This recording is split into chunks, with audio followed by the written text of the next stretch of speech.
তারা বানিয়েছেন। সত্যের মাপকাঠি ও তাকলিদের ব্যাপারে সহি বক্তব্য চাই। কে সত্যের মাপকাঠি, কাকে অন্ধভাবে তাকলিদ করা যাবে, এই কথার ব্যাপারে একজনই ব্যক্তি আছেন, তিনি কে? মুহাম্মদুর রাসূলুল্লাহ, যাকে অন্ধভাবে মানা যাবে, বাগীদেরকে চোখ খুলে মানতে হবে। ইমাম মালিকের বক্তব্য শুনুন, এই ব্যাপারে খুব সুন্দর কথা তিনি বলেছেন, সুবহানাল্লাহ। ইমাম মালিক বলেন, তিনি তখন হাদিস পড়াচ্ছিলেন মসজিদে নববীতে। হাদিস পড়াতে গিয়ে তিনি বললেন যে কুল্লু ইনসানিন ইউখাযু মিনহু ওয়া ইউরাদ্দু আলাইহি ইল্লা সাহিবা হাদাল কবর। আমাদের মধ্যে প্রতিটি মানুষ এরকম, যার থেকে নেওয়া যাবে তারটা প্রত্যাখ্যানও করা যাবে, মানে নেওয়া যাবে দলিলের ভিত্তিতে, প্রত্যাখ্যান করা হবে কিসের ভিত্তিতে? ইল্লা সাহিবা হাদাল কবর, তবে এই কবরওয়ালার ব্যাপারটা আলাদা। এই কবরওয়ালা কি? যদি জানা গেল তিনি বলেছেন, তখন আর দলিল চাওয়ার দরকার নেই। তিনি বলছে ইটসেলফ দলিল, ইটসেলফ কি দলিল, এটাই দলিল। সুতরাং তিনি বললে আর এখানে কোন রকম প্রশ্ন উঠা যাবে না। চশমে মা রোশন দিলে মা সাদ আল্লাহ রাসূল আইন, মাথা পেতে নিতে হবে, অন্তর দিয়ে গ্রহণ করতে হবে। ফালা রাব্বিকা লা ইউমিনুনা হাত্তা ইউহাক্কিমুকা ফীমা শাজারা বাইনাহুম সুম্মা লা ইয়াজিদু ফি আনফুসিহিম হারাজাম মিম্মা কাদাইতু ওয়া ইউসাল্লিমু তাসলিমা। অতএব নবী করিম সাল্লাল্লাহু আলাইহি ওয়াসাল্লাম সত্যের মাপকাঠি, এটা নিয়ে খুব বিতর্ক করা হয় আমাদের দেশে। হায় হেরে মৌলবীরা সত্যের মাপকাঠি নিয়ে আসলে বুঝেই না, বোঝার চেষ্টাও করে না, খালি উল্টা দিকে যেতে চায়। সত্যের মাপকাঠি এবার আপনি শুনে নেন। হযরত আব্দুল্লাহ ইবনে আব্বাস রাদিয়াল্লাহু তাআলা আনহুকে একজনে প্রশ্ন করলো একটা মাসআলা, তিনি জবাব দিলেন ক্বালা রাসূলুল্লাহ সাল্লাল্লাহু আলাইহি ওয়াসাল্লাম কাযা ওয়া কাযা। রাসূলুল্লাহ সাল্লাল্লাহু আলাইহি ওয়াসাল্লাম এই ব্যাপারে এই বলেছেন।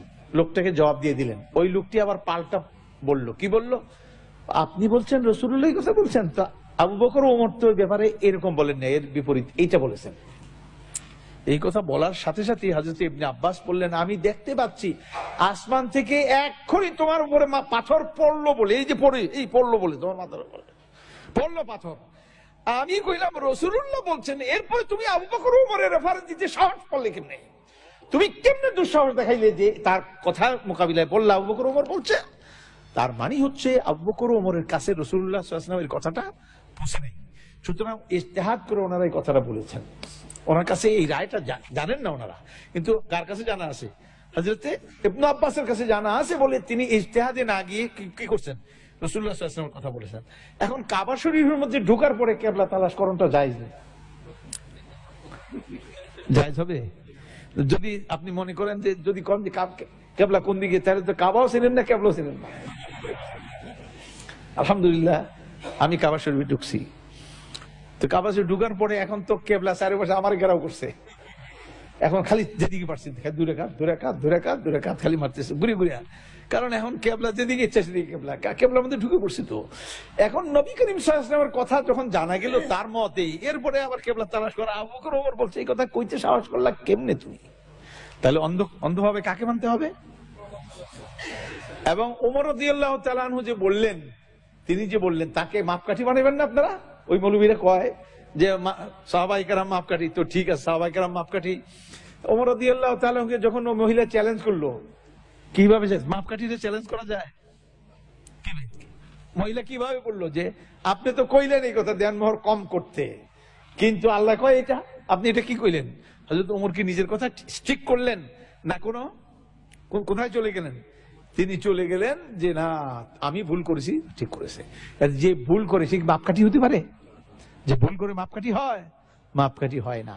তাদের দলিল আছে একটা, তারা একটা দলিল দিয়ে কি করে শুনুন, এই দলিলটা আলোচনা না করলে আবার আপনারা শুনিয়ে কইবেন যে দলিল তো দিছে। দলিল কয় ওয়াইদা কিলা লাহুম আমিনু কামা আমানান নাস, যখন তাদেরকে বলা হয় ঈমান আনো যেমনটা লোকেরা ঈমান আনছে, লোকেরা বলতে সাহাবায়ে কেরাম, সাহাবায়ে কেরাম যেভাবে ঈমান আনছে মুনাফিকদেরকে বলা হয় এইভাবে ঈমান আনো, তাহলে সাহাবায়ে কেরাম ঈমানটা কি হয়ে গেল? এর মাপকাঠি হয়ে গেল কোরআনের দ্বারা। বলে হ্যাঁ ঠিক আছে, ভালোই কইছেন আপনি, কিন্তু এইখানে সাহাবায়ে কেরাম এই উম্মতের মৌলিক 4টা দলিল আছে। একটা দলিল, এর মধ্যে 2টা হলো একবারে মৌলিক, আর পরের 2টা আপেক্ষিক। একটা হলো কোরআন, একটা হলো সুন্নাহ, এরপরে ইজমা, এরপরে কিয়াস ইজতিহাদ। তাহলে এখানে কোরআন সুন্নাহর পরে যেটা ইজমা, ইজমা কাদের? এই ইজমা নিয়ে বহস অনেক হয়েছে। ইজমা যেই বহসটা আমার কাছে গ্রহণযোগ্য হয়েছে সাহাবায়ে কেরামের ইজমা, কারণ পরবর্তী পর্যায়ে আহলে ইলম ফুকাহারা একত্রিত হওয়া কঠিন ব্যাপার, এরা ছড়িয়ে গেছেন সারা পৃথিবীতে ছড়িয়ে গেছেন। সাহাবাদের সময় রাসূল সাল্লাল্লাহু আলাইহি ওয়াসাল্লামকে কেন্দ্র করে সাহাবারা এক জায়গায় ছিলেন, তাদের ইজমাকে ইজমা এই জন্য সাহাবারা তারা যখন ছড়িয়ে গেছিলেন তখন আর ইজমা হওয়ার ব্যাপার নাই। তখন বলা যাবে যে এই ব্যাপারে আমার জানা মতে আলেমদের মধ্যে কোনো দ্বিমত নাই, এটা বলা যাবে না, ইজমার কথা বলা যাবে না।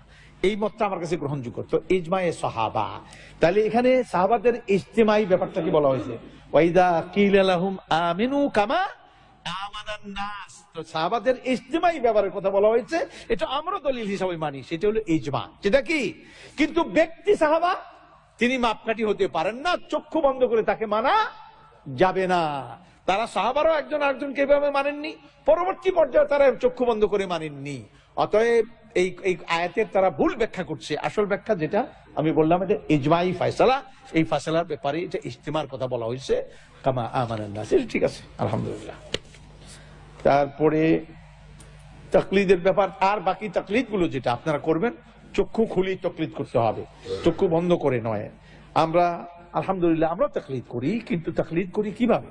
আমরা তাকলিদ করি আমাদের উস্তাদেরও তাকলিদ করি, আমাদের শেখের তাকলিদ করি, আমাদের ইমামের তাকলিদ করি, কিন্তু সেটা চোখ খুলি করি, চক্ষু বন্ধ করে আমরা তাকলিদ করি না। মূল দলিলের প্রতি খেয়াল, কোরআন সুন্নাহ মোতাবেক কিনা।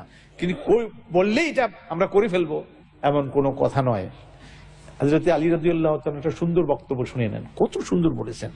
তিনি বলেন, এরিফুল হাক্কা এরিফুর রিজাল বিল হাক্কি ওয়ালা তারিফুল হাক্কা বির রিজাল। বড়দের দ্বারা হক চিনো না, হকের দ্বারা বড়কে চিনো। বড়দেরকে চিনো কি দিয়া? হক দিয়া। হক দিয়া, হক হইলো কোরআন সুন্নাহ, হক দিয়া বড়দেরকে চিনো। কিন্তু বড়দের দ্বারা বড়রা কইলি হক হয়ে যায় না, কারণ বড়রাও ভুল করে। আর বড়রা যখন ভুল করে, ছোট ভুল করে না। যে বেটা তাল গাছ থেকে পড়ে আর যে বেটা বড়ই গাছ থেকে পড়ে, দুই পড়া কি একরকম হয়? হ্যাঁ, কথা বুঝতে পারছেন? ওইরকম ভুল করে, এই জন্য চক্ষু বন্ধ করেন, নিষেধ করা হয়েছে, চক্ষু বন্ধ করে তাকলিদ করবেন।